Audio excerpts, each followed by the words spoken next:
নাজমুল হোসেন শান্ত ও শান মাসুদ দুই ভিন্ন দেশের নয়া কাপ্তান। প্রায় একই সময়ে এই দুইজন পেয়েছেন অধিনায়কত্বের দায়িত্বভার। স্বল্প সময়ের মাঝে এই দুইজনে নিজেদের আলাদা জায়গা করে নিয়েছেন অধিনায়ক হিসেবে। দুজনের মাঝে তুলনাও হচ্ছে ইদানিং, তবে সেই তুলনায় শান্তর পাল্লাই ভারী। 2023 সালে অধিনায়কত্ব পেয়েছেন শান্ত। শান মাসুদ 2023 সালের ওয়ানডে বিশ্বকাপের পর থেকে পাকিস্তানকে টেস্ট ক্রিকেটে দিচ্ছেন নেতৃত্ব। শান মাসুদের অধীনে এখনো অবধি সুখকর কোনো ফলাফল এসে ধরা দেয়নি। এমনকি ঘরের মাঠে বাংলাদেশের বিপক্ষেও পরাজয় বরণ করেছে শান মাসুদের দল। অন্যদিকে একেবারে ভিন্ন চিত্র শান্তর অধীনস্থ বাংলাদেশের। টেস্ট ক্রিকেটে যেন নবজাগরণ ঘটেছে গোটা দলের। এখন অবধি 5টি টেস্ট ম্যাচে অধিনায়কত্ব করেছেন শান্ত, যার মধ্যে 2টি ম্যাচ জিতেছে বাংলাদেশ। সিলেটের স্পোর্টিং উইকেটে দারুণ খেলে নিউজিল্যান্ডকে হারিয়েছে টাইগাররা।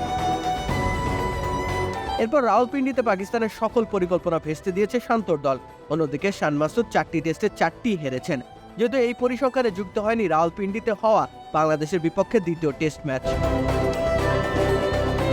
শান মাসুদের এমন বেহাল দশা দেখে তাই আর চুপ করে রইলেন না পাকিস্তানের সাবেক ক্রিকেটার বাসিত আলী। তিনি তো বেশ রূঢ়ভাবেই বলে বসলেন শান বেশ বাজে অধিনায়ক। তিনি বলেন, শান মাসুদের বাজে অধিনায়কত্ব। যদি তুমি অধিনায়কত্ব না পারো, শান্তর কাছে যাও, জিজ্ঞেস করো কিভাবে অধিনায়কত্ব করতে হয়। নাজমুল শান্ত নিজের দলের সক্ষমতা সম্পর্কে বেশ ভালোভাবে অবগত রয়েছেন। তাছাড়া তিনি তার দলের শক্তিমত্তাগুলোকে বেশ ভালোভাবে কাজে লাগাতে জানেন। এছাড়াও বেশ হিসেব কষে ঝুঁকি নিতেও পটু শান্ত। ঠিক সে কারণেই টেস্ট ক্রিকেটে ফলাফল আসছে বাংলাদেশের পক্ষে, তাই তো প্রশংসা তারই প্রাপ্য।